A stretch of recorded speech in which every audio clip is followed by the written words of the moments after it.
Bueno, ahora estamos. Bueno, bienvenidas a todos y todos. Damos comienzo hoy a la cuarta clase del curso que denominamos Herramientas para el trabajo con grupos psicoterapéuticos. Es un grupo que está organizado tanto por el área de adolescencia como por la residencia de psicología del Hospital Manuel Belgrano, que se ubica en el partido de San Martín, provincia de Buenos Aires. Hoy tendremos la clase titulada Pensar jugando, lo grupal, la transicionalidad, el uso y la ficción. Y el docente invitado del día de hoy es el licenciado Eduardo Smalinski, y un poco sobre su recorrido y de formación. Actualmente se desempeña trabajando en el Centro de Salud Mental Ameguino, coordina el espacio de dispositivos institucionales, investiga en el área de espacios y fenómenos transicionales, y escribió Winnicott para principiantes, Devenir jugando y diversidad de lo grupal en el hospital. Bueno, un poco pensamos este encuentro de aproximadamente una hora para la exposición del docente, y luego le daremos lugar a comentarios y preguntas en los últimos minutos para que pueda haber una conversación y un intercambio entre todos. Así que bueno, Eduardo, te agradecemos mucho por tu tiempo y también por tu participación en el curso. Te damos la palabra cuando quieras. Bueno, muchas gracias Jennifer y muchas gracias por la invitación a Carlos y a Ricardo, que acá los veo también por aquí. A ver, me voy a poner, me parece... No, ¿se escucha bien ahora, más o menos, lo que Sí, se voy escucha bien. diciendo? Sí, sí. Bueno, bárbaro. Bueno, bueno, mi idea un poco, digo, en relación a la convocatoria, era contarles un poco un trabajo que venimos haciendo con un grupo de compañeros del hospital desde hace aproximadamente entre 15 y 20 años, y que ese trabajo, digamos, se ha venido como desarrollando así de diversas maneras. Les cuento un poco porque este trabajo que nosotros venimos haciendo comenzó primero con un proyecto de investigación y después con otros proyectos de investigación que se le sumaron. ¿Sí? La primera cuestión que toca un poco la temática que está en el título es en relación a algo que nosotros observamos en el hospital, pero esto que observamos en el hospital, digamos en alguna medida, después lo que fuimos pensando, es que es algo que en alguna forma es observable en cualquier espacio público, y que tiene que ver con que, digamos, lo que nosotros veíamos era algo que en realidad era evidente para todos, solamente que podía ser leído de modos diferentes, ¿sí? Lo que nosotros fuimos percibiendo es que las personas que venían al hospital, estoy hablando en ese momento, era el centro Ameguino. Vieron, el Ameguino tiene una característica que es un centro de consultorios externos, de muchos consultorios externos.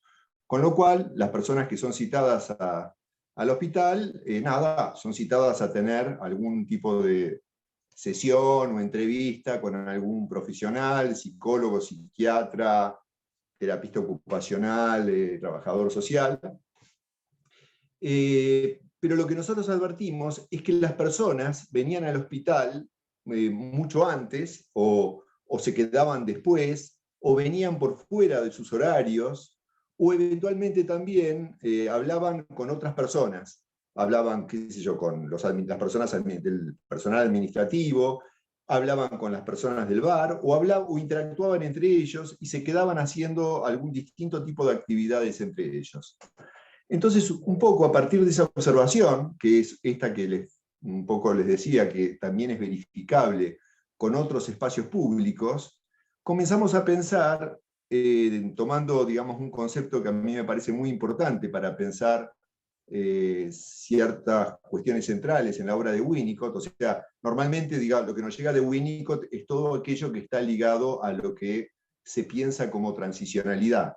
Y digo, la transicionalidad de Winnicott hay que pensarla, digamos, como otro modo de elaboración que no es exclusivamente simbólico, ¿no? O sea, es otro modo de tramitación que implica lo que él llamaría como un hacer, ¿no? Digo, el jugar es casi el modo paradigmático de pensar la transicionalidad, pero desde alguna perspectiva podríamos pensar que la transicionalidad en alguna forma también es más amplia que el jugar. Y cuando decía que es algo integrado es porque, digamos, no tiene un carácter preponderantemente mental. Él de lo que habla es que la transicionalidad es un hacer. Y un hacer, podríamos decir, implica un pensar y también implica una acción, pero una acción y un pensar que están integrados. Ni algo que sea, digamos, ni algo que sea puramente acto, ni algo que sea puramente mental, ¿no?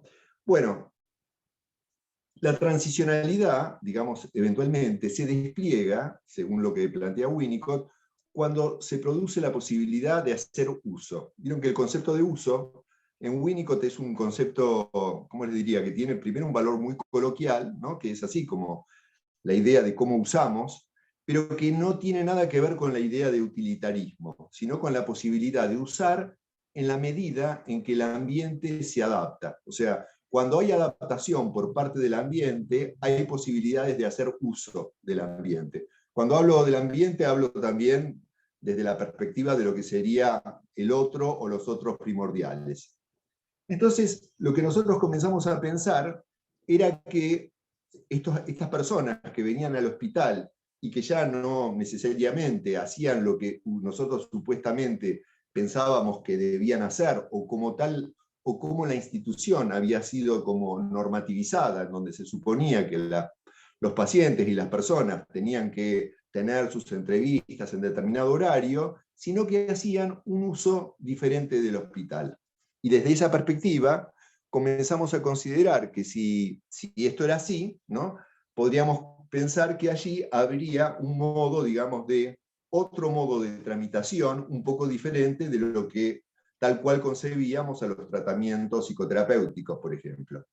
Bueno, digo, esto es algo, digo, en principio que nos resultaba interesante, porque esto mismo que nosotros comenzamos a pensar desde otra perspectiva y por otros profesionales era algo que era vivido como una transgresión, como si en alguna forma las personas, cuando no acataban, digamos, las indicaciones de en qué horario debían ir, con quién debían hablar y cómo eventualmente debían retirarse, claro, aparecían desde esa perspectiva, desde una perspectiva, podríamos decir, normativizada, esas personas aparecían como transgresores. Ahora, digamos, desde la perspectiva que nosotros comenzamos a considerar, no considerábamos que esos fueran transgresiones, sino que eran estos modos de usos, ¿no? Casi allí tomaría, vieron, hay una referencia, creo que es de Freud, en Inhibición, Síntoma y Angustia, donde Freud, cuando habla de los tratamientos, dice algo así como que habría que pensar algo así como tratamientos a medida. Y nosotros comenzamos a pensar, entonces, a partir de eso, que las personas que vienen al hospital, en alguna medida, más allá de los tratamientos que nosotros creemos proporcionarles, también, en alguna forma, van construyendo por sí mismas como tratamientos a su medida. Y cuando hablo de tratamientos, lo digo en el sentido amplio, de cómo puede en alguna forma ser tratada, digamos, la transferencia, o cómo esas personas encontraban en ese uso del hospital, digamos, una manera de hacer lugar a esas transferencias que en alguna medida tenían necesidad de ubicar allí. Bueno, nosotros fuimos un poco pensando esto, y desde esa perspectiva, por ejemplo, comenzamos a pensar que si esto era así, había que pensar que esto era como propiciable, o sea, podríamos algo así como pensar que se podían crear en la institución lugares donde eventualmente este uso en alguna forma estuviera facilitado.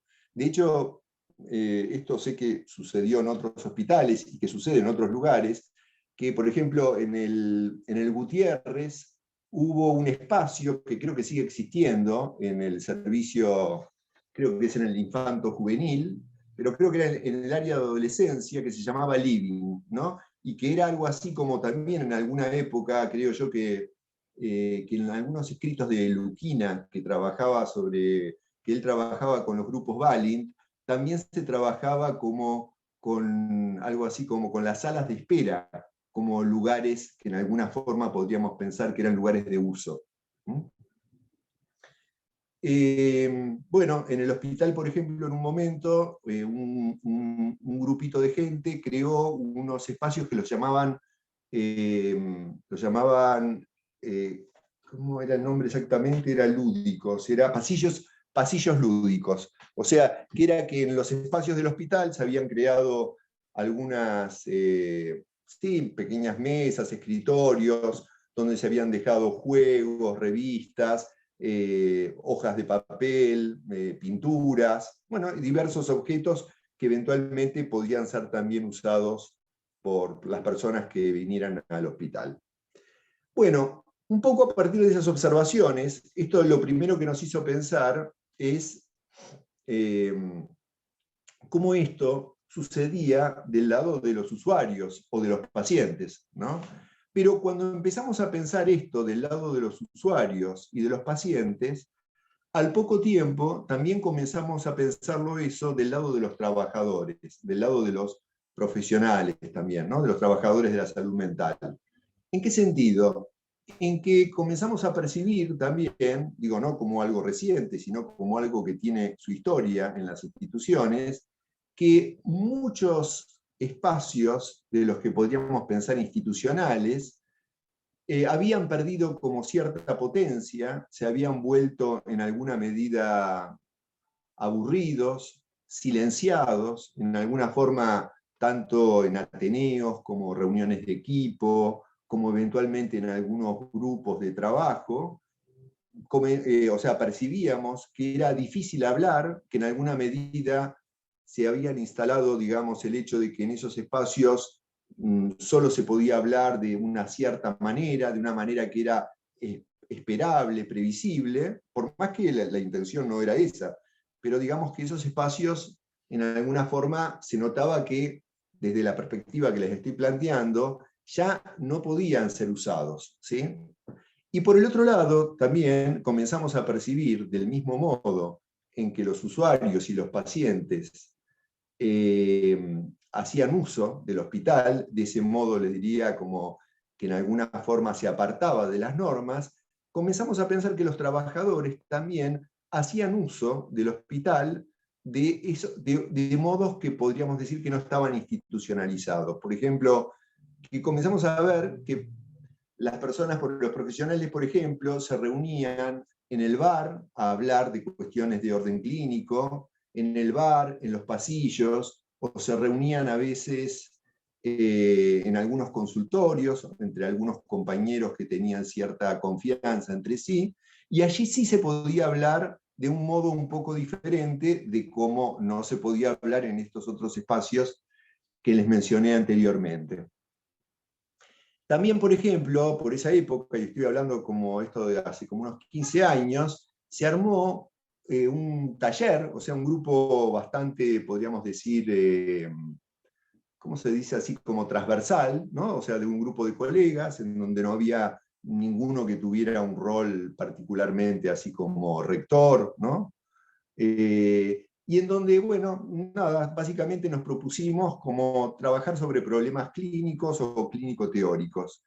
Y lo que comenzamos a advertir allí es que cuando alguien traía un problema clínico, ¿no? Estaba implicado en ese problema clínico de un modo que la forma en que lo transmitía, les diría, era, a mi entender, era como espontáneamente dramática. O sea, que no era solo que hablaba en términos lógicos de un problema clínico, de un problema psicopatológico, sino que en alguna forma hablaba de algo que hablaba no solo de un problema de un paciente, sino también que incluía en eso cómo esa persona se sentía. Y cuando lo hacía de un modo que involucraba en alguna forma algo de su propio cuerpo, algo de sus propias emociones. En ese sentido, también comenzamos a pensar entonces en este concepto de uso, ¿no? que en ciertas condiciones podríamos pensar que eventualmente no eran justamente las que tenían que ver con la predominancia de ciertas normativas, comenzaba a existir la posibilidad de hacer uso de los espacios y de los tiempos de un modo que no estaba como podríamos pensar, como normativizado. Bueno, un poco entonces a partir de eso comenzamos a pensar, así como lo habíamos considerado en relación a los pacientes, ¿no? Que se podían crear digamos, espacios donde se propiciara que las personas hicieran uso del hospital, ¿no? Como ese modo, podríamos decir, de tratamiento a medida. También comenzamos a pensar que quizás los profesionales se podían constituir espacios que facilitaran algo de ese uso, ¿no? Y bueno, un poco, digo, fuimos trabajando, esto que les estoy contando así sintéticamente, es un recorrido que nos llevó así muchos años, y comenzamos entonces a pensar que algo que advertíamos en el hospital, y que después lo verificamos en otros lugares, que es que hay en los equipos de trabajo, por lo menos en el campo de la salud, algo que es producto, ¿no?, en general, de un efecto institucional que produce, como les diría, algo así como si algo de la realidad y o de lo real tuviera como un efecto aplastante, ¿no?, que eventualmente eso produce un cierto padecimiento sobre los profesionales, que ese padecimiento en alguna forma produce o formas de silenciamiento o eventualmente formas de repetición y de queja, de las cuales es bastante difícil salir. Y entonces un poco se nos fue ocurriendo que a partir de estas observaciones que fuimos haciendo, que era algo así como cómo a partir justamente del uso, permitir cierto despliegue de eso de malestar, y esto que incluso aparecía hoy en el título de esta conversación, ¿no?, que era la idea de, por ejemplo, de pensar jugando, ¿no?, que en todo caso ahora veremos un poco qué puede querer decir eso de pensar jugando, ¿no? ¿Por qué? Porque, a ver, todo esto, digamos, tiene como una historia, incluso dentro del campo del psicoanálisis y de la psicoterapia grupal y del institucionalismo en Argentina, tiene como una historia. Hay toda una historia de psicoterapia grupal, hay toda una historia de cuestiones ligadas al análisis institucional. Lo que nosotros comenzamos a pensar es algo que no es ni un análisis institucional ni una psicoterapia grupal, sino permitirle a un grupo, en general son grupos de trabajo, han sido residencias, han sido equipos enteros de salud mental o de clínica médica en algunos casos, a veces también equipos que trabajan en educación, que a partir, o también de otras profesiones, como fueron terapia ocupacional, trabajadores sociales también, que a partir de un malestar, ¿no?, tengan primero la posibilidad de desplegar algo de ese malestar, y cuando nosotros pensamos la cuestión de jugar, como les diría, no es tanto que pensemos el jugar en términos de proponer juegos, digo, como juegos preestablecidos, sino que nuestra apuesta es que algo del relato sobre lo que se padece pueda, como les diría, pasar al plano del jugar, pueda como encontrarse un modo de traducción para aquello que se padece pueda ser jugado de algún modo. Bueno, ¿cómo les diría? Por ahí pensaba algunas experiencias o contarles algo de algunas experiencias como para que puedan darse una idea, ¿no?, de cómo funciona esto, ¿no? También sigo si se les ocurre alguna pregunta que quieran hacer sobre algo de esto, sobre qué tipo de dudas le puede plantear, o eventualmente también, digo, porque esto también, digamos, es algo que en alguna forma les diría, ¿no? La idea de uso, que a mí me parece muy interesante, les diría que es una idea que es muy asimilable a como, por ejemplo, Guattari piensa el concepto de agenciamiento, ¿no?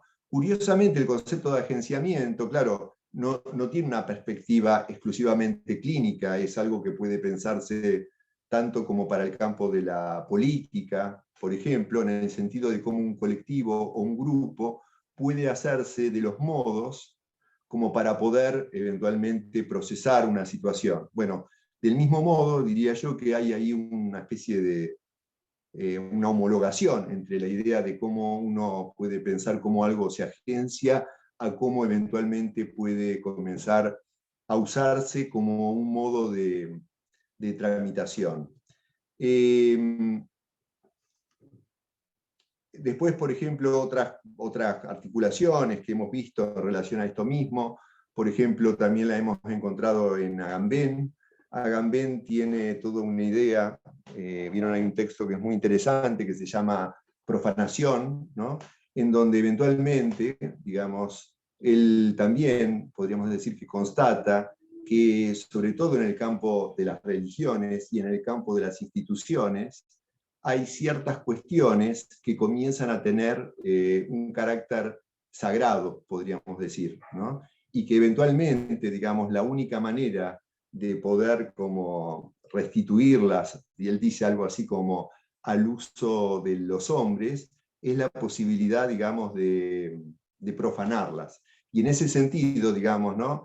La transicionalidad es un modo, a mi entender, como profanatorio de tramitación, ¿no? Porque es un modo de elaboración que en alguna forma desconoce ciertas cuestiones que son, por ejemplo, propias del pensamiento lógico, como podría ser el principio de identidad aristotélico, sino que eventualmente, cuando eventualmente se juega, digamos, no es necesario respetar ciertas teorías, sino que eventualmente las podemos considerar, pero las podemos considerar de un modo propio, podemos apropiarnos de ella, ¿no? Digamos, si a mí hay algo que me parece interesante del pensamiento de Winnicott en relación a esto, es que a mí me parece que es un autor interesante, no solo por algunas de sus ideas, sino porque eventualmente él plantea que la relación que tenemos, pongamos, con la práctica del psicoanálisis, es una relación que solo es posible en la medida en que nos apropiamos,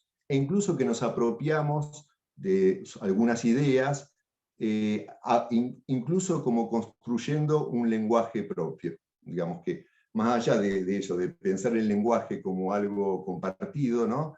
Creo que el modo de poder trabajar y transformarlo es poder apropiarnos de él. A ver, les cuento por ahí un pequeño ejemplo como para que se pueda entender alguna de las experiencias que hemos tenido y para poder pensar esto del uso, ¿no? Por ejemplo, durante mucho tiempo estuvimos, por ejemplo, trabajando con una residencia que, bueno, que tenía, por ejemplo, un problema con alguno de sus, con una instructora, por ejemplo, ¿no? Y este grupo se reunía, nos reuníamos, digo, con alguna regularidad, ¿no?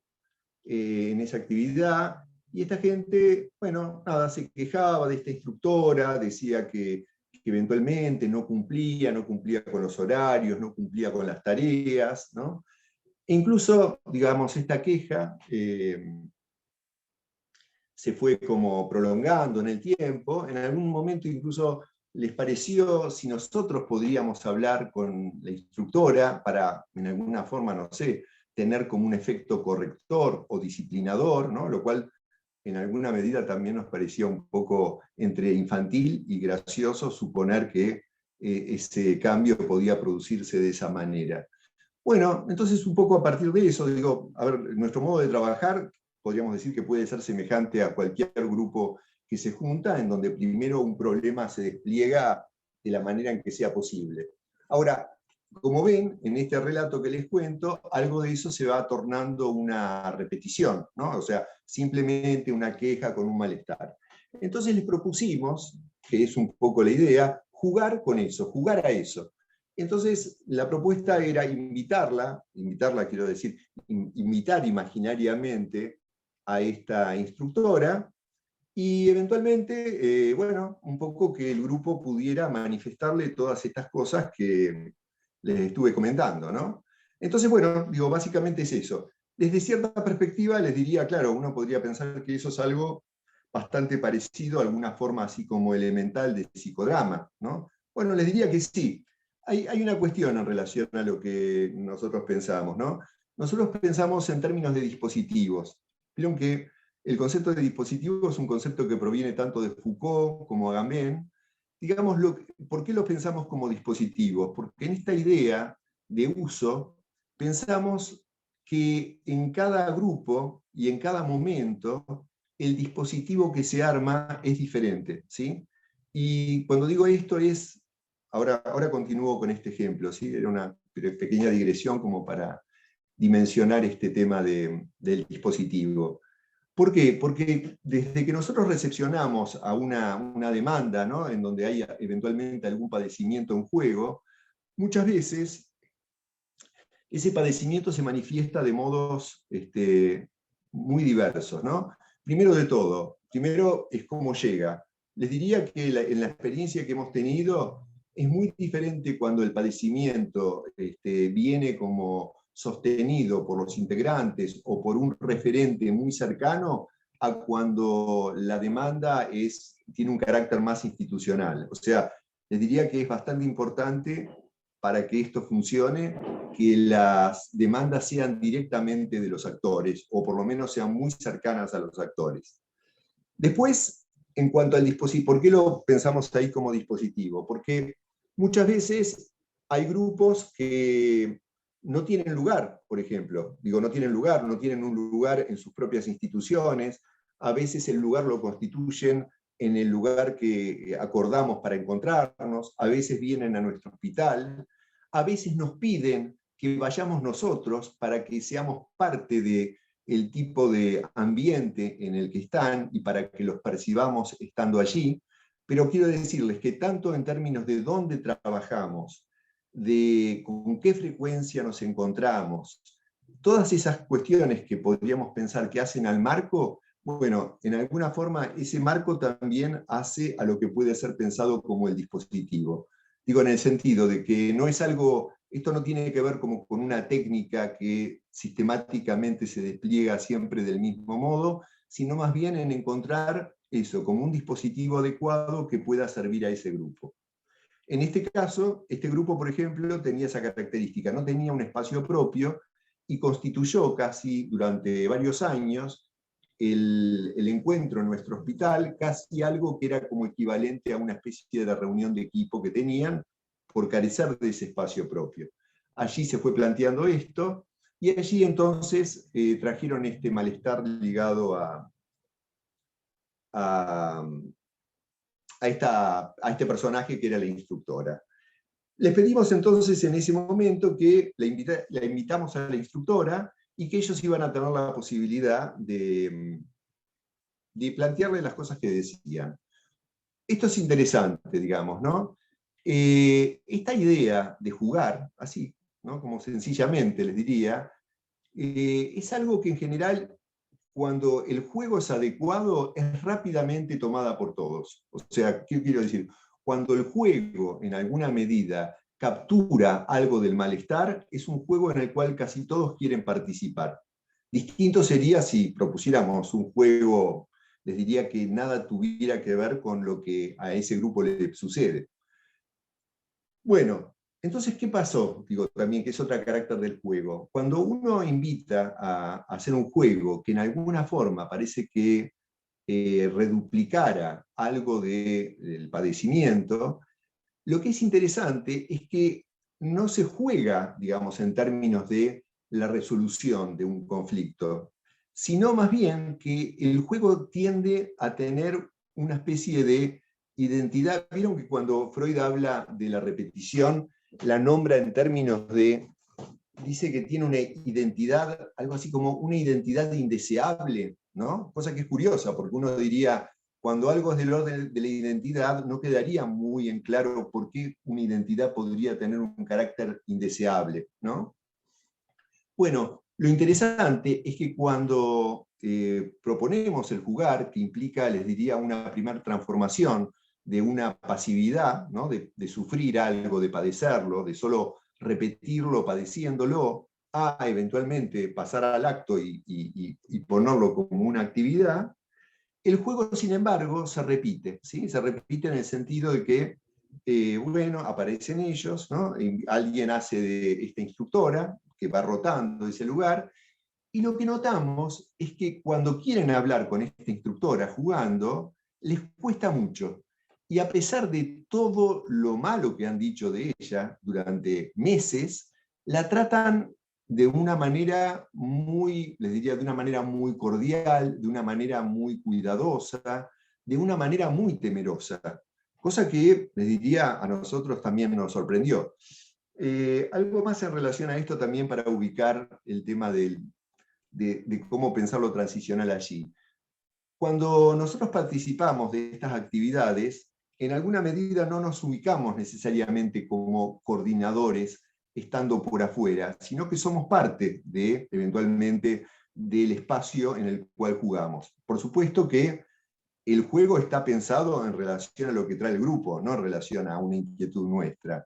Y eventualmente nosotros participamos, digamos, como propiciando esa escena, ¿no? Somos parte de alguna manera, como integrantes o como algo que tiene que ver con esa reunión que se estaba localizando allí.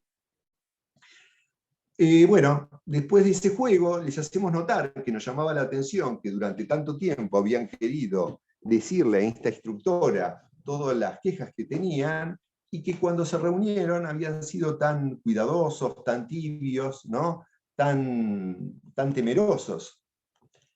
Entonces, bueno, a partir de esta observación que hicimos, que era como bastante elemental, comenzaron a decir que cada uno de ellos, por un lado, que tenían, como les dirían, muchas reservas en relación a esta instructora, que muchos de ellos habían establecido vieron como pactos interpersonales, algo así como vieron cuando en un grupo se arma algo de orden radial, en el sentido de que cada uno tenía como ciertos acuerdos con esa persona, que en alguna medida todos le tenían un poco de pena porque había tenido algunos problemas de orden familiar y personal, y que por eso la trataban con ese cuidado, y que por eso tenían tantas reservas para poder hablar con ella y manifestarle lo que pensaban.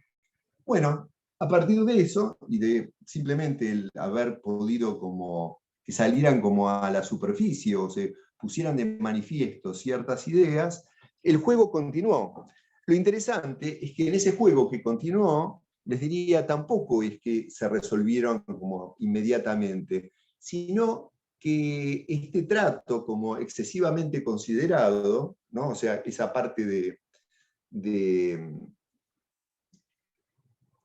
reparos que tenían, en alguna medida seguía existiendo. Lo que quiero decirles también, en relación a esto, es que nuestra idea, en relación al hecho de entrar en esta dimensión de la transicionalidad, no es tanto, les diría, la idea de la resolución de un conflicto, sino más bien que algo que se encuentra como esclerosado, ¿no? O que se encuentra como completamente, podríamos decir, detenido, se ponga en movimiento, ¿no? Digamos que un poco nosotros pensamos que el padecimiento está ligado a cuando justamente algo deja de tener un carácter ficcional. Yo supongo que nosotros vivimos en un universo ficcional, que no quiere decir que sea ficcional, no significa que no tenga elementos de la realidad, pero que me parece que podemos operar en relación a la realidad en la que vivimos en la medida en que tiene,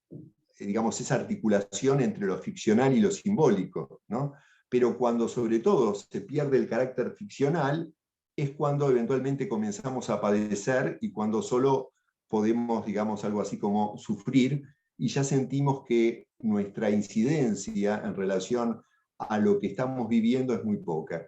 Entonces, lo que nosotros proponemos en este tipo de dispositivos es simplemente eso, el poder generar un campo de ficción, ¿no? Que suele coincidir con este padecimiento que traen, con el hecho de transformarlo en un jugar y con la posibilidad de ver qué se puede hacer con ese jugar. Lo interesante, digamos, a mí me parece que es el hecho de que aun cuando tenemos la posibilidad de jugar, nunca jugamos en términos de una transformación, por decirles, mágica, ¿no? Como uno podría creerlo, sino que cuando uno juega, casi siempre se vuelve a encontrar con los mismos problemas que venía padeciendo, solamente que comienza a hacerlo desde una posición de actividad y no de pasividad. Un poco para entender teóricamente algo ligado a la lógica que habita el jugar. Ustedes saben que el concepto de uso en Winnicott está pensado básicamente en esto que sucede, digamos, cuando un cachorro de humano, cuando un niño llega al mundo, ¿no? Y que, digamos, lo que plantea Winnicott es que se supone que el ambiente, en el mejor de los casos, se adapta a las necesidades del niño. En el caso que se adapte, lo que va a producir es que le va a permitir tener a un niño la experiencia de que él crea lo que encuentra, ¿sí?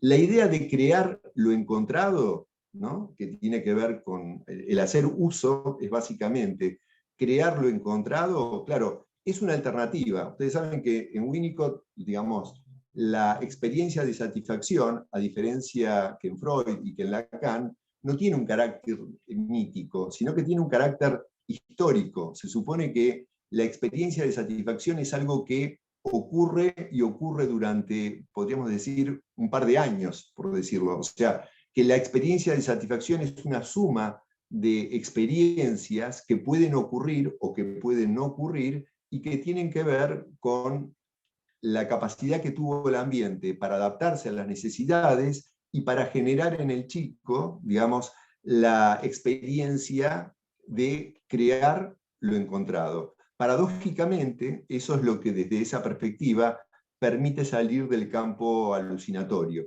Por eso pensamos que es tan importante la posibilidad, digamos, de hacer uso, digo, porque en alguna forma, digamos, desde esta perspectiva, muchas veces, cuando no hay adaptación del ambiente, lo que hay por parte del niño es algo que Winnicott nombra como acatamiento. Y en alguna forma, creo que tanto, esto lo podría pensar tanto individualmente como grupalmente, como institucionalmente, cuando se produce un detenimiento, ¿no? y unos modos de padecimiento, en alguna forma hay algo de esta dimensión de lo transicional que se encuentra como interrumpida u obstaculizada. Y en alguna forma, digamos, la posibilidad que tenemos es como de volver a generar las condiciones para que algo de ese jugar interrumpido vuelva a ponerse en movimiento. En ese sentido, digamos, esto que fuimos como pensando, desarrollando y que venimos como trabajando hace mucho, digamos, a lo que aspira es mínimamente, ustedes saben que para Winnicott el concepto de lo mínimo es muy importante, ¿no? Porque cuando incluso se habla de esto de la madre suficientemente buena, en realidad de lo que se habla es de un ambiente mínimamente, podríamos decir, adaptado. Es eso, una madre suficientemente buena no tiene que ser ni madre, ni tiene que ser suficiente, ni necesariamente tiene que ser buena. Tiene que ser un ambiente mínimamente adaptado a las necesidades. Y ese ambiente mínimamente adaptado es el que permite el despliegue del uso. Y en este caso sería el generar esas condiciones de mínima adaptación a las necesidades implican generar condiciones para usar y para jugar.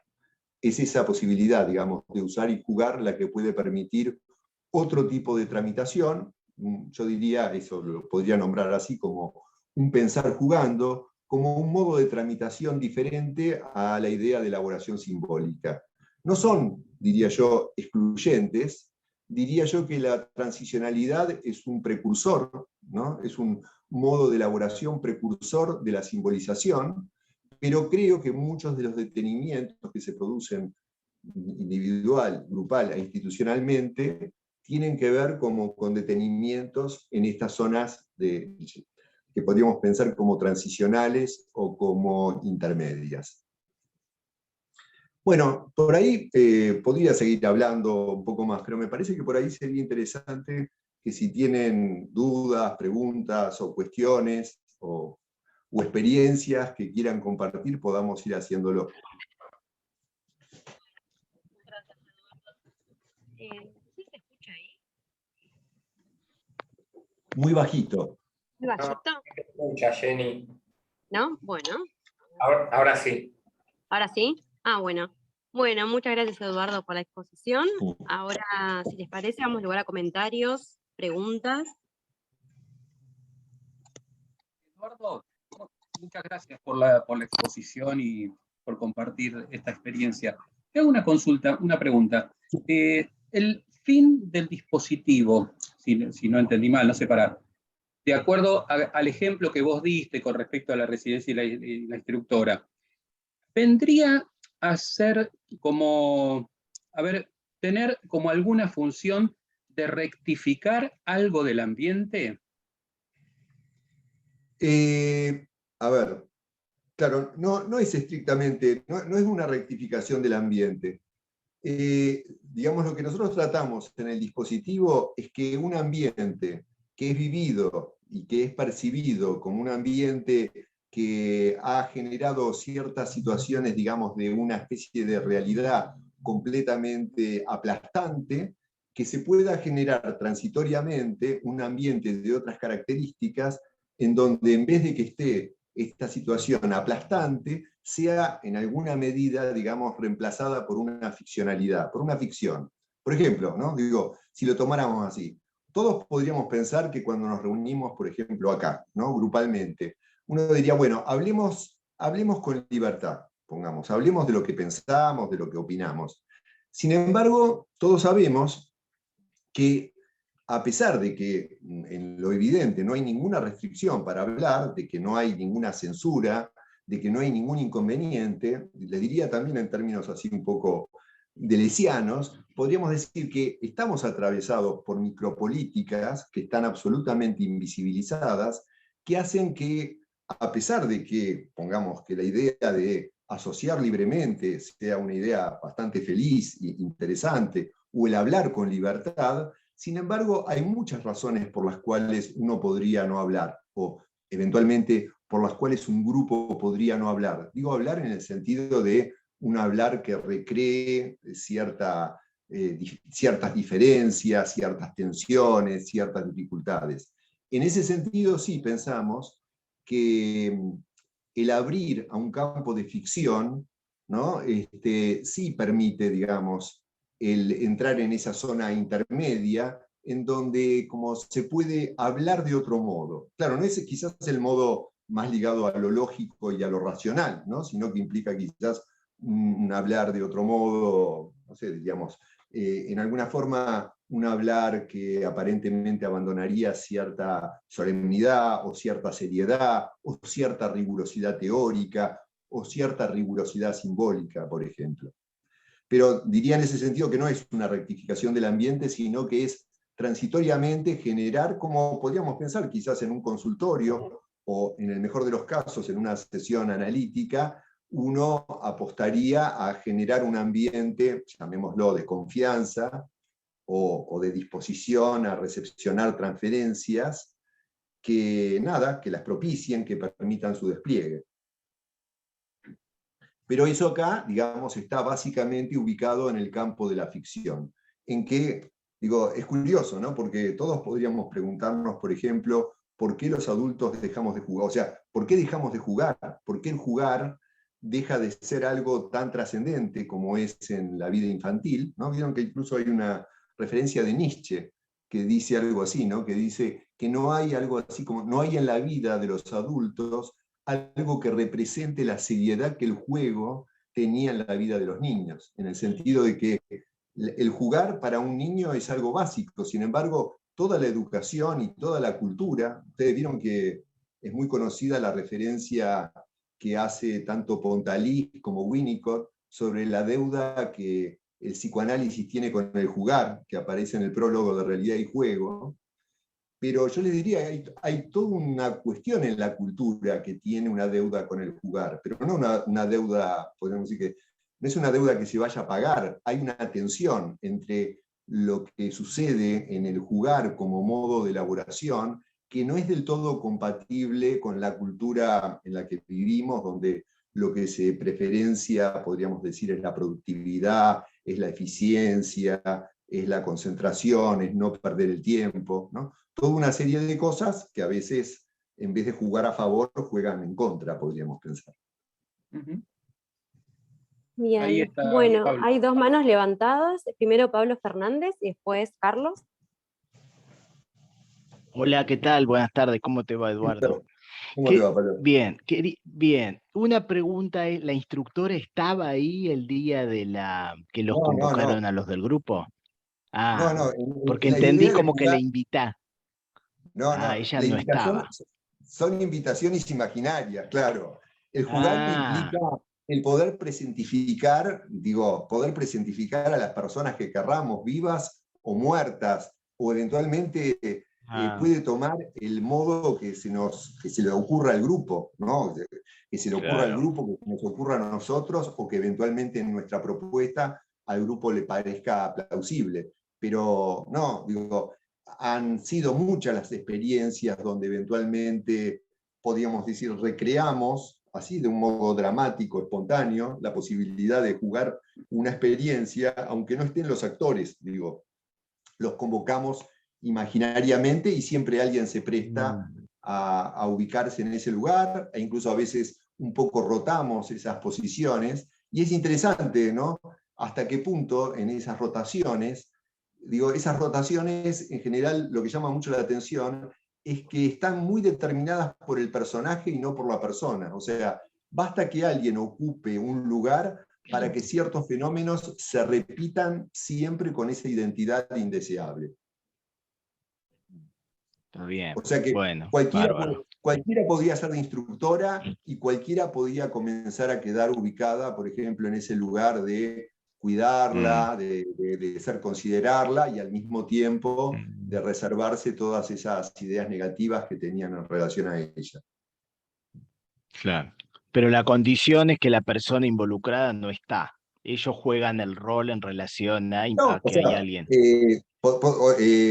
podrían estar, también podría jugarse una situación en donde están las personas involucradas, no Ah, necesariamente tienen que no estar, digamos, ¿no? Por ejemplo, les diría, ah, hace poco en una actividad donde algún integrante de acá estuvo, bueno, por ejemplo, era interesante jugar en un equipo cierta dificultad de la integración entre psicólogos y médicos.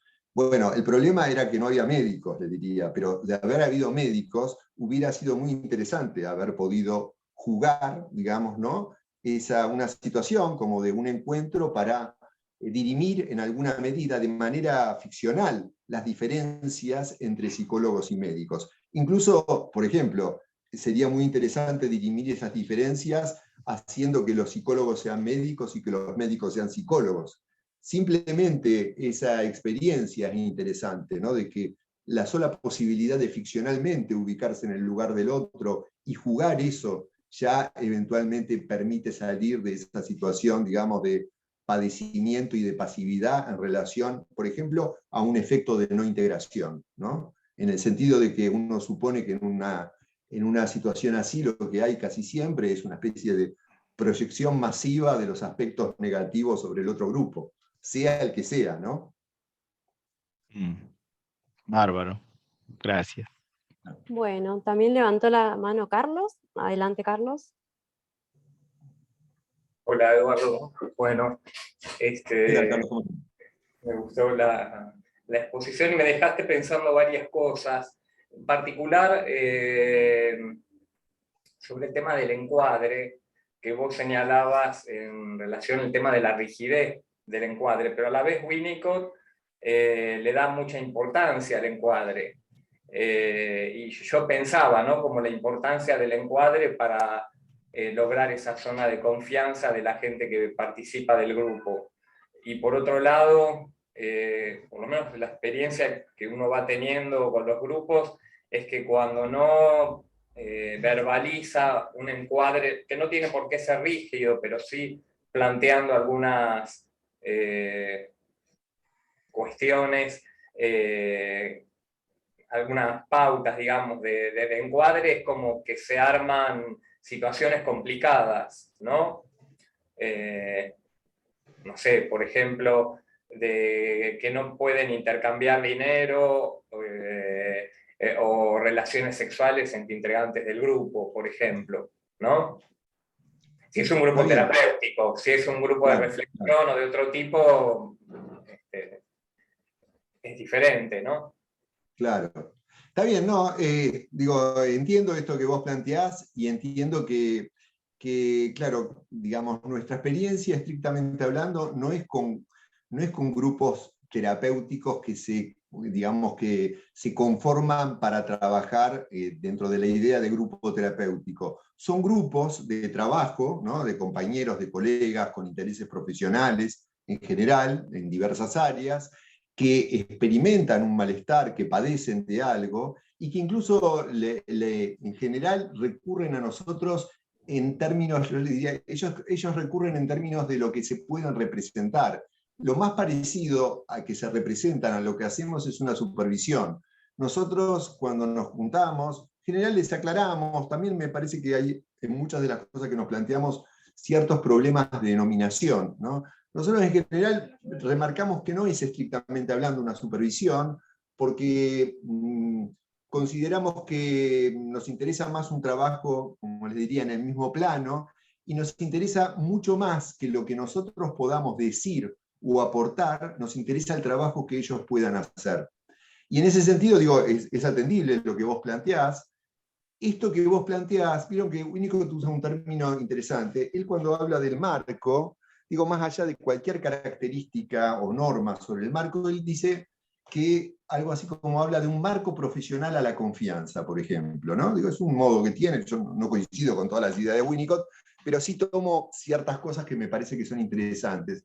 A mí me parece que esto que vos marcabas, que es que eventualmente los grupos con los que trabajamos pueden requerir de un tiempo a veces, de una atmósfera o de ciertas condiciones para ir adquiriendo como esa confianza donde eventualmente sienten que pueden jugar, digo en el sentido de que pueden pensar jugando y que esto no es peligroso, porque eventualmente les diría, y lo hemos también muchas veces percibido, que muchas veces, por ejemplo, cuando uno comienza a jugar, aunque no hace nada raro, ¿no? Nada raro, nada demasiado diferente de lo que estamos haciendo nosotros, digo, en un sentido, vienen de afuera, tocan la puerta y alguien entra y dice, ¿qué están haciendo?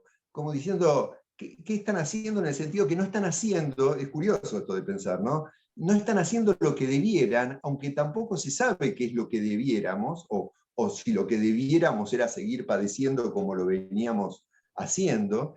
Y es interesante que en general eso sucede cuando cierto clima, llamémoslo un poco como lo decía Ulloa, vieron que Ulloa marca mucho este tema a veces de algo mortificante, ¿no? A veces como lo que sucede en las instituciones, cuando se comienza a percibir en una institución que un grupo deja de hacer una actividad mortificante, o sea, cuando comienza a haber un poquito de alegría, un poco como también lo piensa Spinoza o Deleuze, ¿no? Ya eso es un poco inquietante, ¿no? Pero diría que esto es quizás lo que me parece más notable de cuando el grupo comienza a trabajar. También quería hacer otra observación de las experiencias que hemos tenido. Digo, nosotros normalmente nos encontramos y primero propiciamos un diálogo y muchas veces solo dialogamos porque percibimos que algo del diálogo permite algo así como entrar en esta zona de poder ir pensando algo de lo que está ocurriendo de un modo, llamémoslo, más ficcional. Quizás en cierto momento podemos percibir algo de la repetición y ahí nos parece apropiado a veces sí considerar la posibilidad de un jugar, de algo de lo que está ocurriendo. ¿Hola? No, creo que algún micrófono que se abrió. ¿Puedo seguir ahí? Sí, adelante. decía esto, ahí proponemos algo de un jugar en el sentido más clásico en relación a lo que se estaba planteando.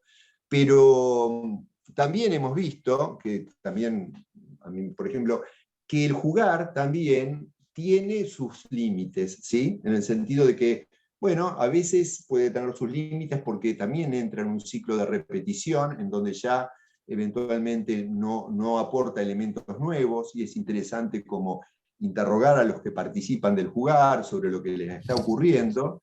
Y también hemos visto que cuando hay, podríamos decir, integrantes que están muy implicados en la situación, es posible que lo que comienza como un jugar de carácter ficcional, emocionalmente deje de serlo para alguno de los integrantes. Y esto uno comienza a percibirlo. Por ejemplo, alguna vez una colega planteó un problema que tenía con una paciente a la cual le tenía como mucha estima y con la cual tenía como toda una serie de malestares en relación a familiares de la paciente, y le propusimos jugar algo de un encuentro entonces con esos familiares. Pero lo que vimos es que la pelea que se empezó a armar entre ella y los familiares comenzó a ser la misma pelea que tenía con los familiares, pero no era de carácter ficcional, porque se veía que ella estaba, como se dice, como engranando. Bueno, nada, son cosas que uno puede como percibir y puede observar, y simplemente cuando uno ve que el juego está dejando de ser un juego, un jugar, simplemente puede detenerlo, puede preguntar qué está pasando, qué siente cada uno de los que está participando, y qué siente eventualmente los que están mirando lo que está ocurriendo allí, ¿no? Pero bueno, es también algo también de las posibilidades y los límites que plantea el jugar, como cualquier otro modo de elaboración, ¿no? Que siempre hay en juego algo de posibilidad y algo de límite, ¿no? Bueno, había levantado la mano, no sé si tenía una pregunta. Juli, ¿puede ser? ¿O no? Bueno, no sé si hay otra consulta, otro comentario.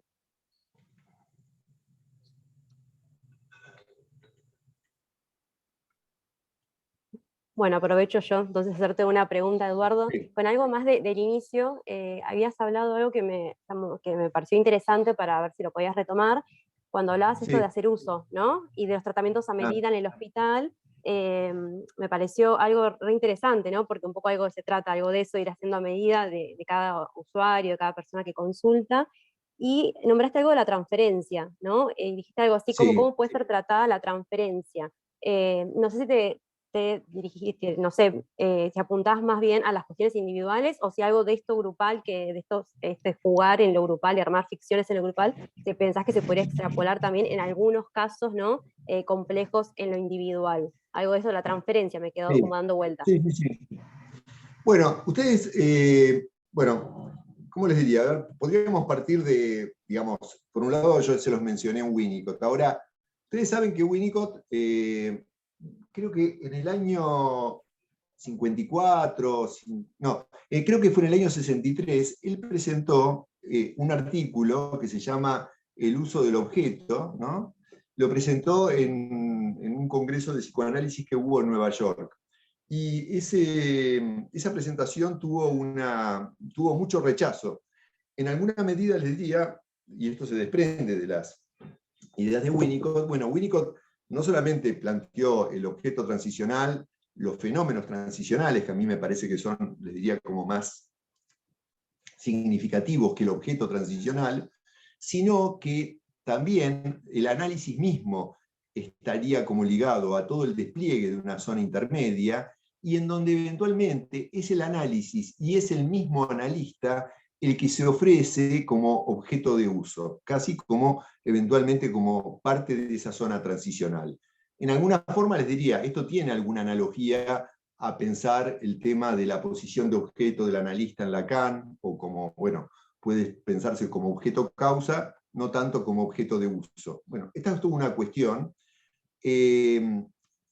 Cuando Winnicott presentó este artículo en Nueva York, tuvo una muy fría recepción. Él dijo algo así como, bueno, se ve que los analistas norteamericanos no comparten la idea de ser usados o de dejarse usar, ¿no? Y diría yo, y él incluso se enfermó en ese momento, tuvo una especie de preinfarto, digo, algo de esa situación fue muy mala.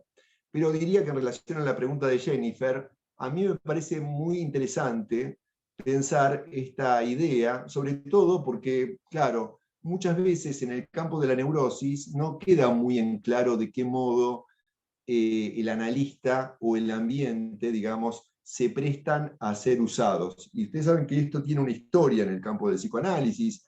Esto viene desde la época de Ferenczi, donde, sobre todo donde se empezó a plantear todo el tema de lo transferencial y lo contratransferencial, está muy ligado al problema del uso.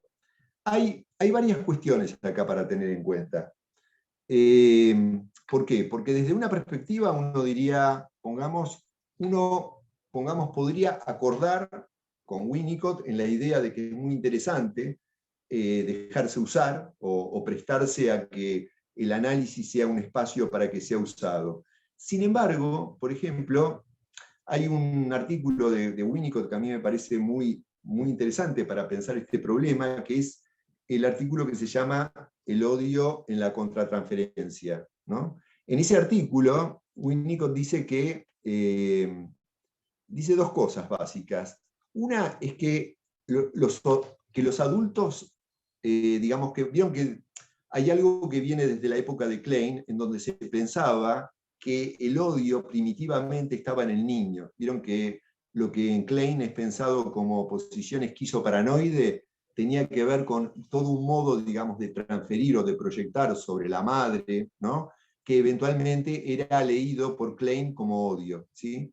Bueno, Winnicott toma esto y en alguna forma disiente con esto y dice, no, de ninguna manera, lo que hay en los orígenes es algo de orden destructivo, pero no es odio porque el niño al no tener armado un yo no está en posición de odiar.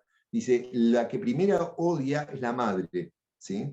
Por eso él plantea que tanto la madre, y él establece, vieron como un paralelismo entre el análisis y la crianza, y dice que tanto la madre como el psicoanalista y el psiquiatra son los que odian a sus pacientes, ¿sí? O sea que somos los padres los que odiamos a nuestros hijos y somos los analistas los que odiamos a nuestros pacientes. ¿Y por qué dice esto que los odiamos? No porque seamos malos, digamos, ¿no? Sino porque lo que hay en juego es soportar transferencias que, claro, no son transferencias necesariamente simbólicas ni operativas, sino que son transferencias en muchos casos bastante salvajes, bastante desanudadas, bastante primitivas, y también podríamos pensar, digamos, todas las formas de la locura, no necesariamente la psicosis, son transferencias que son difíciles de soportar. Entonces, ¿qué pasa? El problema es que el primer problema que tenemos en el campo del análisis o en el campo de la salud mental es primero reconocer cómo el padecimiento que supone ser soporte de esas transferencias. O sea, que desde esa perspectiva podríamos decir que es inevitable que cuando uno se propone a soportar esas transferencias desanudadas, necesariamente, claro, los analizantes que tenemos no son los analizantes que queremos tener, son eventualmente, y los que trabajan en un hospital como ustedes saben, que los pacientes que llegan al hospital no son los que a ustedes les gustaría, son los pacientes que llegan con los problemas que tienen esos pacientes y con las locuras que tienen. Y que si ustedes están dispuestos, están ahí para recepcionarlos, saben que de uno u otro modo, y más tarde o más temprano, no se van a sentir bien, que hay algo que les va a resultar molesto, ya sea desde un paciente psicótico que eventualmente los amenaza o que los preocupa, eventualmente todo eso produce odio, ¿no? Y en ese sentido, digamos, lo que propone Winnicott básicamente, y tiene que ver con el hecho del uso, es que lo primero en relación al uso es que uno no va a responder reactivamente, ¿no? No va a responder retaliativamente. Pero el problema es que no hay manera de no responder reactivamente, salvo que uno pueda realmente hacer consciente el malestar que está como experimentando. O sea, que en este sentido, desde esta perspectiva, habría que por lo menos, ¿cómo les diría? ¿No? Como comenzar a considerar eso que también tiene un valor bastante, como, ¿vieron? Como polémico en psicoanálisis, que es el concepto de contratransferencia, porque hay corrientes analíticas que directamente han afirmado que la contratransferencia no existe, porque la posición del analista está ubicada en una posición ideal, en donde, claro, las personas experimentaríamos, en tanto sujetos, transferencias, ¿no? Digamos, transferencias, se supone que el analista desde esa perspectiva no debiera experimentarlo, pero todos sabemos que cuando atendemos personas y cuando nos relacionamos con personas, experimentamos cuestiones que son de orden, las podemos llamar contratransferencial o como prefieran. Entonces, el primer problema es que para que haya alguna posibilidad de uso, se trata de no actuar y de no actuar retaliativamente y de no reaccionar. Y eso en sí mismo es bastante difícil. ¿Por qué? Porque hay reacciones que tienen un corte positivo, que en general las evitamos, pero hay muchos modos, les diría como cliché, ligados a la práctica de la psicoterapia y del psicoanálisis, en donde a veces los analistas respondemos, diría yo, reactivamente, pero desde una posición como negativa. O sea, muchas veces utilizamos algunos recursos como a usted qué le parece, o a vos qué te parece, o cosas así, cuando realmente estamos experimentando algo que nos resulta desagradable y no sabemos qué hacer con eso. No estoy diciendo que esté mal, estoy diciendo que entonces para poder posibilitar un uso, habría que hacer consciente un montón de elementos de las cuales uno está experimentando, básicamente porque la única posibilidad de no actuar es hacer consciente eso. Yo siempre tomo, miren, hay un ejemplo que es muy interesante, que tiene que ver con esto, como es un ejemplo extremo, es de un analista, además me parece que muy interesante, que ustedes lo habrán escuchado nombrar, que se llama Fukelman, ¿no? Un analista de niños, tiene un pequeño artículo que se llama Desorientaciones, que a lo mejor lo han leído, ¿no? Pero en donde un chico de 12 años, que tenía, podríamos decir, muchas dificultades para algo así como para aceptar un no, él lo comienza a atender, este chico entra a su consultorio, agarra una mesa de vidrio y le dice, ¿vos qué haces si yo te rompo esta mesa? ¿Sí? Bueno, había una historia previa para entender un poco eso, pero digamos a Fukelman le quedó claro en ese momento que si él le decía no la rompas, esa mesa se iba a romper. De hecho, también hay un ejemplo de otra analista que se llama Margaret Little, que cuenta su análisis con Winnicott, en donde ella misma le rompe un jarrón a Winnicott, ¿no? Bueno, en este caso Fukelman, ¿no? Digo, para pensar un poco también este campo de la ficción, Fukelman es un analista que ha tenido una formación básicamente lacaniana. Les diría, yo en lo que leí de él, prácticamente no lo menciona Winnicott, sin embargo, a mí me parece que lo que él hace es algo muy del corte de lo que les estuve contando ahora, ¿no? Que es que cuando este chico le dice, ¿vos qué haces si yo te rompo esta mesa? Él agarra un cortapapel que tenía en el escritorio y le dice, te voy a matar, hijo de puta, acaba de correr sangre. Y lo empieza a correr a este chico por todo el consultorio diciéndole, te voy a matar. Todo esto, imagínense, con los padres afuera y los vecinos, porque eran un departamento, ¿sí? Y el chico aterrorizado, ¿no? Un chico bastante loco, ¿no? Aterrorizado porque pensaba que Fukelman lo iba a matar, ¿no? Por eso que lo hacía. Después de un rato tocan el timbre, ya estaban gente ahí esperando en la puerta, ¿no?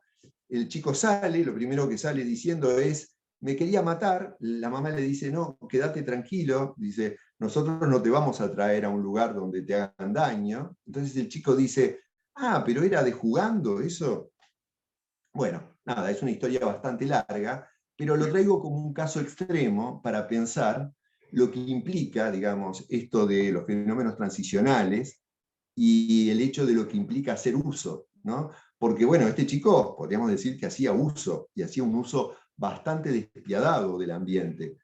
el tema es que ya no era un bebé, era un chico de 12 años que venía, por supuesto, rompiendo mesas, por decirlo de algún modo, y que, claro, solamente cuando Fukelman lo que dice ahí es, dice, yo pensé que él, como a la madre, dice, me quería volver loco, me quería volver loco. Entonces pensé, él quiere jugar a que me vuelva loco, entonces me voy a volver loco.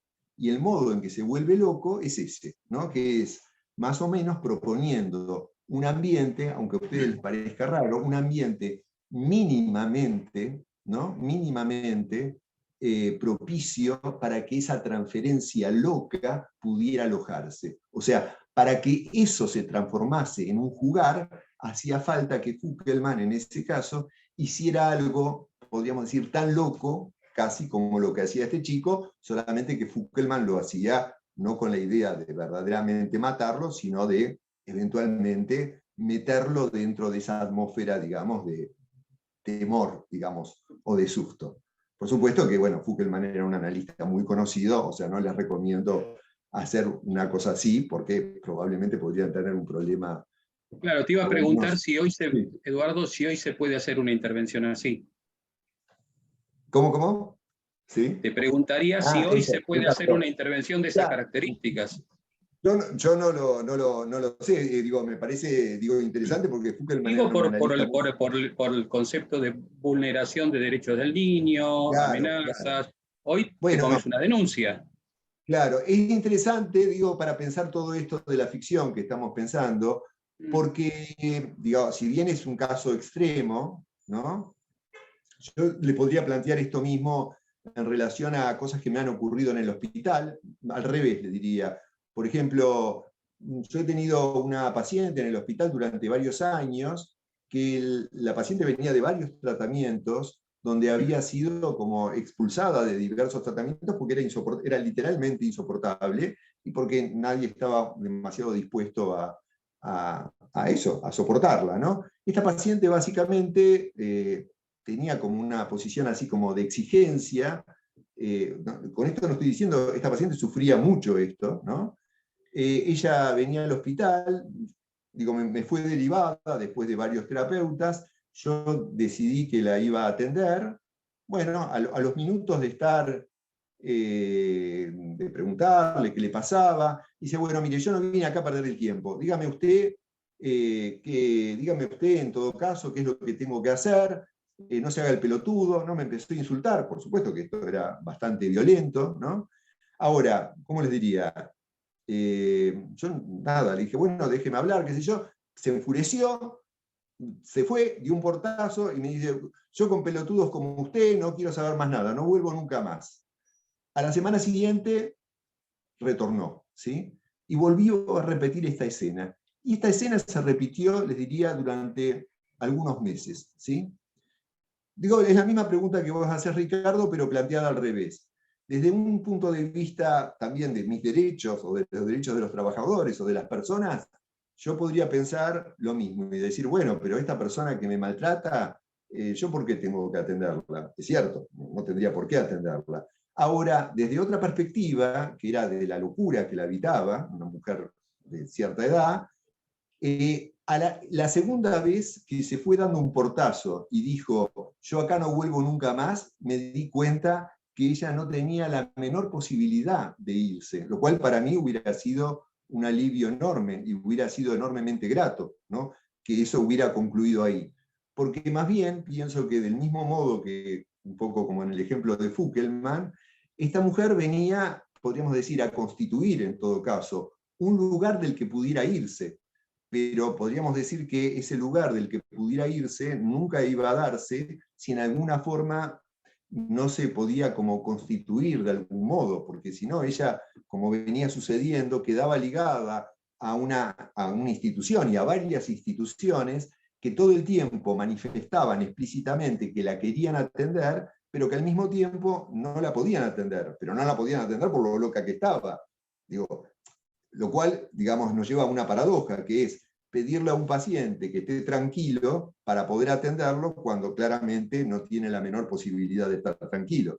Bueno, yo les diría, no sé bien lo que pasó, lo que les podría decir es simplemente yo lo que traté, es un poco como plantea Winnicott, yo traté simplemente de no reaccionar, lo cual me era difícil porque me ponía bastante nervioso el atenderla. Traté, ella misma, ella muy perceptiva, me decía, usted está nervioso, lo cual era cierto, porque estaba más que nervioso cuando la atendía, y traté de sobrevivir, les diría. Y algunos meses después, empecé a sentir una leve simpatía por ella, ¿sí? Cosa que me llamó la atención, porque no es que tenía motivos, ¿no? Y lo único que hacía, les diría, cuando venía, era, le decía, bueno, probablemente usted ahora se enoje, me grite, me diga que soy un pelotudo, salga por la puerta, la golpee y me diga que, que me va a decir que no va a volver nuevamente, y así va a pasar el tiempo. Y a partir de eso, que paradójicamente les diría, no es que era una gran intervención, ni mucho menos, era simplemente, ella me decía, no me vaya a decir nada de la semana pasada, no lo mencione esto, ella me indicaba todo.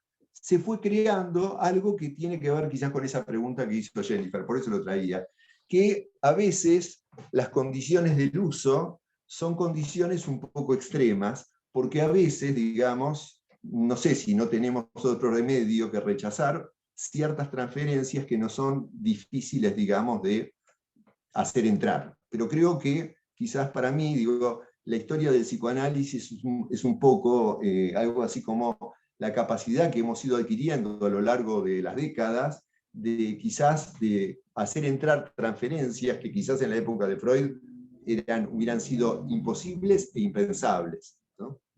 En alguna forma creo que algo de lo que les intenté transmitir de los dispositivos es también el generar condiciones para propiciar y hacer entrar ciertas transferencias que simplemente podían pasar como de largo o quedar invisibilizadas o ser tomadas como rasgos así excéntricos o podríamos decir como transgresores, digamos, ¿no?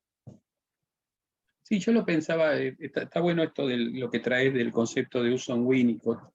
Me parece que es, como vos ubicabas, ¿no? El uso del objeto, tal vez no como objeto causa, sino como desde el lugar de qué otro se le puede ofrecer, ¿sí? Qué otro se le ofrece en determinadas circunstancias, o a un grupo, o a un sujeto, ¿no? Me parece que desde ahí, ¿no? Porque desde ahí es como pensar también esto que traías también en relación a las transferencias, ¿no? Indudablemente que los pacientes nos generan de todo: lástima, dolor, angustia, pena, alegría, satisfacción, distintas cosas, ¿no?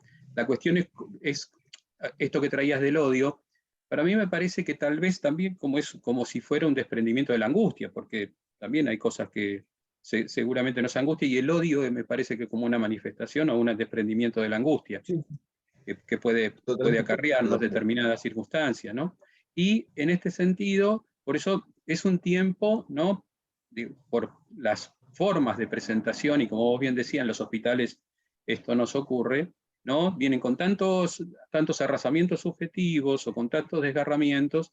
Indudablemente hacerse soporte y soportar la transferencia no es sencillo, ¿sí? Exige, claro, como decís, viene una mujer como a la que vos te tocó, no cualquiera, ¿no? Sí, entiendo, pero tampoco quiero decir, no cualquiera, pero paradójicamente no se trataba de ninguna maniobra sofisticada, sino que a veces, bueno, claro, se trata de bancar o de soportar o de sostener durante un cierto tiempo algo claro, que por un lado tiene un carácter bastante incierto sobre el destino de eso o hacia dónde se está yendo, y por el otro lado, bueno, digo, que uno no se sienta en lo personal tan interpelado que uno diga, no, esto es imposible, no quiero saber nada, ¿no? Una cosa que quería decirles, ¿no? Digo que me parece que tiene que ver con esto que estamos planteando, es que vieron que el libro que nosotros conocemos como Realidad y Juego, en realidad se llama Jugando y Realidad, ¿no? Playing and Reality. Y no, ¿por qué traigo esto? Porque claro, desde una perspectiva nosotros pensamos que algo así que primero está la realidad y después está el jugar. Pero desde la perspectiva de Winnicott, lo que él plantea en términos genéticos es que primero, o sea, que ante lo que podría ser el cachorro de humanos, es es el jugando, o sea, es esa adaptación del ambiente mínimamente, ¿no? Esa mínima adaptación del ambiente la que permite, digamos, entrar a la realidad de una manera que no sea puramente alienada o puramente de acatamiento. O sea, que permite entrar a la realidad de una manera, llamémosla, creativa. El otro elemento es que él señala, y que a veces a nosotros se nos confunde, es que, claro, él lo que considera es que lo que hay en los orígenes, y a veces nos encontramos clínicamente, hay en juego algo que es de carácter destructivo, ¿no? Winnicott lo llama ahí como amor cruel, amor irresponsable, amor indolente. Dice que los niños, y eventualmente a veces los pacientes, ponen en juego algo de esa destructividad primaria, y esa destructividad primaria, claro, ¿no? A veces también a nosotros se nos mezcla el tema de lo sublimatorio. Es que hay elementos ligados a lo primitivo, a lo primario, que tienen que ver con que hay una creatividad primaria que tiene un elemento básicamente destructivo. Y la dificultad está en cómo hacer lugar a esa creatividad primaria y a ese elemento destructivo, ¿no? ¿Por qué? Porque permitir que esa creatividad primaria haga uso es lo que va a permitir entrar en ese campo, digamos, transicional e intermedio. Eventualmente, lo sublimatorio es algo que está mucho más lejos, es algo mucho más sofisticado, que en todo caso se verá algo así como quién está en condiciones de llevar adelante procesos sublimatorios. Pero lo que hay en juego a veces para pensar la recepción de estas transferencias es eso, es cómo adaptamos ciertos ambientes para que esas transferencias puedan desplegarse de algún modo, ¿no? Claro, sería para Winnicott sería juego, luego existo. Claro, exactamente, totalmente. De hecho, es así, sí, sí. De hecho, hasta filosóficamente, que es discutible, vieron que él un poco, podríamos decir que cuando hay jugar y hay transicionalidad, hay verdadero self. Y cuando no la hay, cuando hay solo acatamiento, hay falso self. De cualquier manera, él digamos, no es que dice que no hay posibilidad de que haya solo verdadero self, ya que las condiciones que nos impone el vivir en sociedad impone un cierto nivel, digamos, de recubrimiento ligado a ciertas condiciones y normas sociales que tenemos que respetar para poder convivir, digamos, ¿no? No podemos andar como almas bellas por el mundo solo expresando nuestras ideas y nuestros sentimientos, ¿no? Pero hay algo en ese sentido, digo, interesante, que cuando se juega, algo de eso no se respeta, ¿no? No es necesario respetar, ¿no? Bueno, estamos en horario. No sé si hay un breve comentario más, si no vamos cerrando, que ya estamos a 2 minutos.